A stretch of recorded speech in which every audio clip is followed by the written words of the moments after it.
Ambassadrice Huckaby, c'est un tel honneur de vous avoir avec nous ici sur Accès à la vérité. Merci de nous rejoindre aujourd'hui. Émilie. C'est un plaisir. Merci d'avoir cette conversation. Je souhaite d'abord vous poser une question. Vous avez toujours soutenu Israël, que ce soit dans le journalisme, la fonction publique ou aujourd'hui comme ambassadrice en Israël. Aujourd'hui, de nombreux Américains critiquent la relation entre les États-Unis et Israël. Pensez-vous que le soutien américain à Israël diminue? Je ne pense pas que ce soit significatif, mais il y a des voix très fortes qui appellent l'Amérique à être plus isolationniste, pas seulement avec Israël, mais avec tout le monde. Beaucoup ignorent que la vision America First de Trump n'a jamais signifié Amérique seulement. Nous vivons dans un monde où il faut participer, mais certains adoptent une position isolationniste, pensant qu'on ne devrait rien faire. Écoutez, je pense que nous devrions mettre l'Amérique en premier, tout comme je m'attendrais à ce qu'Israël dise qu'Israël passe en premier. Bien sûr, cela devrait être le cas. Nous ne pouvons pas vivre dans ce monde alors que de nombreuses menaces contre Israël visent aussi les États-Unis. Les ennemis d'Israël sont nos ennemis, tout comme l'Iran. Cela a toujours été le cas. Depuis 46 ans, depuis que les ayatollahs ont pris le pouvoir, ils ont dit « mort à Israël » et immédiatement après, ils ont dit « mort à l'Amérique ». Ils ont toujours vu Israël comme l'entrée et les États-Unis comme le plat principal. Comme vous le savez, Madame l'ambassadrice, la République islamique d'Iran est le principal sponsor étatique du terrorisme mondial, soutenant les Houthis, le Hezbollah, le Hamas et les gardiens de la Révolution. Quelle devrait être la stratégie des États-Unis et d'Israël lorsqu'il s'agit de lutter contre la République islamique? Le but final serait-il de changer le régime en Iran? À titre personnel, ce serait peut-être merveilleux, mais un changement de régime doit venir de l'intérieur.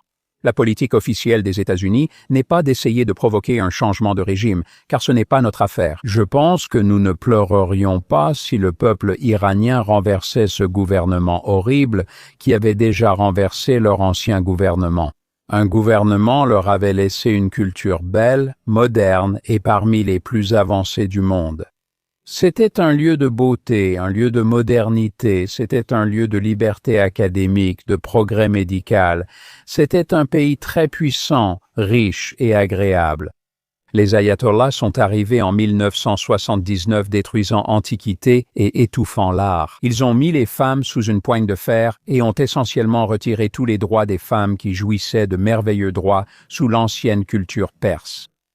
Ils ont rendu l'environnement presque invivable à cause de leur rigidité. Il y a eu quelques tentatives au cours des 46 dernières années pour que le peuple se soulève, la plus récente et peut-être la plus significative en 2009 avec le mouvement du grain. Peut-être que cela se reproduira, je l'espère, pour le peuple iranien, pas le gouvernement. Ce sont de bonnes personnes qui méritent mieux et n'auront mieux qu'en se libérant de ce gouvernement autocratique et despotique sous lequel ils vivent depuis longtemps. Je trouve aussi intéressant que depuis le 7 octobre, la communauté iranienne ait montré un soutien indéfectible partout dans le monde. C'est vraiment remarquable parce qu'on est censé être ennemis, vous voyez, donc c'est intéressant, n'est-ce pas? Peu de temps après la guerre entre Israël et l'Iran, on a vu ça. Le président Trump a fait une déclaration qui en a laissé certains perplexes, disant qu'il avait empêché Israël d'éliminer l'ayatollah Khamenei. Je sais qu'il y a aussi beaucoup d'Iraniens qui expriment leur déception face au cessez-le-feu très soudain, ou du moins qu'ils perçoivent comme soudain, entre Israël et l'Iran. Selon eux, cela conduit à une répression interne de la population. Depuis la fin de la guerre, 21 000 Iraniens ont été arrêtés, accusés à tort d'espionnage pour le Mossad. Plusieurs dizaines ont été exécutés. Je voulais vous demander pourquoi le président Trump, du moins aux yeux des Iraniens, a-t-il offert un régime? A-t-il offert à ce régime une bouée de sauvetage pour continuer? Alors qu'ils étaient très près de sombrer à cause des frappes israéliennes, pas seulement contre les sites du corps des gardiens de la révolution islamique et nucléaire, mais aussi des cibles symboliques comme l'Islamic Republic of Iran Broadcasting, le grand diffuseur d'État en Iran, alors qu'ils étaient sur le point de tomber. Est-ce que le président est conscient que la majorité des Iraniens souhaitent effectivement un changement de régime? Je pense que le président sait que si le gouvernement iranien est renversé par les États-Unis ou Israël ou par quelqu'un de l'extérieur, cela pourrait créer du ressentiment et le peuple iranien dirait Ce ne sont pas vos affaires. Si nous voulons changer de gouvernement, nous le ferons. Comme dans une famille, frères et sœurs peuvent se battre sans pitié. Et si un gamin du quartier arrive et commence à s'en prendre à la sœur, tu sais qui est le premier à la défendre? C'est le frère. Donc, ce n'est pas rare de pouvoir dire beaucoup de choses au sein de sa famille. Mais si quelqu'un de l'extérieur de la famille arrive et commence à critiquer, la famille se serre les coudes. Bien sûr. Personne ne souhaite cela, car le pire serait de renforcer le régime iranien. Donc, je crois que le président a pris la position selon laquelle nous devons attaquer militairement l'Iran et stopper leurs ambitions nucléaires. C'est une menace pour l'Amérique. Nous pouvons intervenir militairement pour l'arrêter. Seuls les Iraniens ont vraiment ce droit. Mais ce sont eux qui ont la responsabilité de se libérer de ce régime horrible qui a rendu leur vie infernale pendant toutes ces années. Des projets sont-ils prévus pour renforcer le pouvoir du peuple aux États-Unis? De nombreuses personnes en Iran ont demandé de l'aide pour des coupures d'Internet. C'était sans doute le plus grand défi pour organiser des manifestations de masse et leur permettre de prendre les choses en main pour changer ce régime. Les États-Unis soutiennent-ils le peuple iranien sur ce sujet ou autrement? Elon Musk a beaucoup œuvré pour amener Starlink en Iran, car c'est vital pour l'accès à Internet. Mais comme dans des endroits comme la Chine, où le gouvernement coupe l'accès et ne permet aux gens d'accéder qu'aux informations que le gouvernement veut qu'ils voient, s'ils ont accès à Starlink, alors ils ont accès au monde entier. Beaucoup d'efforts ont été faits pour le rendre accessible là-bas. C'est une façon dont cela se passe. Beaucoup de choses viennent du secteur privé, plus que du gouvernement qui fait quelque chose. Mais ce sont les facteurs clés, et rien d'autre que l'Internet, avoir accès au monde, ne va vraiment provoquer un changement. Maintenant, je voudrais vous demander, il y a eu beaucoup de discussions récemment à propos de l'American Israel Public Affairs Committee, le Comité américain des affaires publiques israéliennes. Cela a entraîné, selon moi, une diabolisation troublante des relations entre les États-Unis et Israël. En tant qu'ambassadrice américaine en Israël, je souhaite connaître votre avis sur pourquoi les Américains devraient soutenir Israël et en quoi cette relation est bénéfique pour les États-Unis.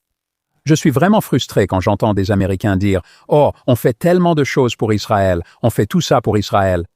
Ils doivent comprendre ce qu'Israël fait pour nous. La relation est réciproque. Israël est un partenaire, pas seulement un allié ou un ami. Notre relation avec Israël est unique, différente de toutes les autres. Que gagnons-nous en partageant des renseignements pour lutter contre le terrorisme et protéger des vies américaines? Combien d'Américains s'endorment le soir sans se rendre compte que les efforts de coopération entre Américains et Israéliens les ont rendus plus en sécurité qu'ils ne l'auraient été autrement? Ils ne comprennent pas que le matériel militaire que nous partageons les rend plus en sécurité, et aussi que si notre armée doit intervenir, ils sont mieux protégés. Grâce à l'expérience acquise au combat auprès des Israéliens, il y a encore plus. Nous avons les mêmes valeurs. Aucune autre démocratie dans cette région n'offre les mêmes libertés d'expression, de mouvement et de gouvernement. Ils élisent leurs propres responsables et ensuite ils peuvent critiquer leurs responsables autant qu'ils le veulent. Et alors là, vraiment, est-ce qu'ils l'ont déjà fait en Israël? Les Américains n'aiment pas ça. Essayez de dire ce que les Israéliens disent sur leur gouvernement. Essayez ça à Doha, essayez à Riyad, essayez à Téhéran, voyez jusqu'où ça va, essayez à Gaza. Si vous voulez défiler dans la rue avec un drapeau arc-en-ciel dans l'un de ces pays musulmans très autoritaires, bonne chance avec ça. À Gaza, on vous jette du toit pour bien moins que ça. En Israël, vous êtes libre. L'Amérique profite concrètement de certaines choses. Par exemple, les Américains doivent les téléphones portables à Israël. Si des Américains ont un proche sauvé par une opération cardiaque par cathétérisme ou stent, qu'ils remercient Israël. S'ils apprécient pastèques, sans pépins et tomates cerises, qu'ils remercient Israël. Je pourrais énumérer une longue liste de choses qu'Israël a créées, que nous, aux États-Unis, tenons pour acquises et supposons avoir inventées nous-mêmes. La vérité, c'est que beaucoup de ces choses ont été innovées et développées pour la première fois en Israël, puis sont arrivées aux États-Unis où elles ont pu être développées à plus grande échelle. Oui, c'est vrai, pas seulement pour les fruits et légumes, mais aussi pour la sécurité. Regardez le dôme de fer. La coopération entre les deux pays est vraiment remarquable. Rien n'illustre mieux cela que le travail d'équipe lors des frappes contre la République islamique d'Iran et son programme nucléaire. Merci, ambassadrice Huckaby, de votre présence et de votre engagement pour les relations États-Unis-Israël. Merci, Emilisa. C'est un honneur d'être avec vous.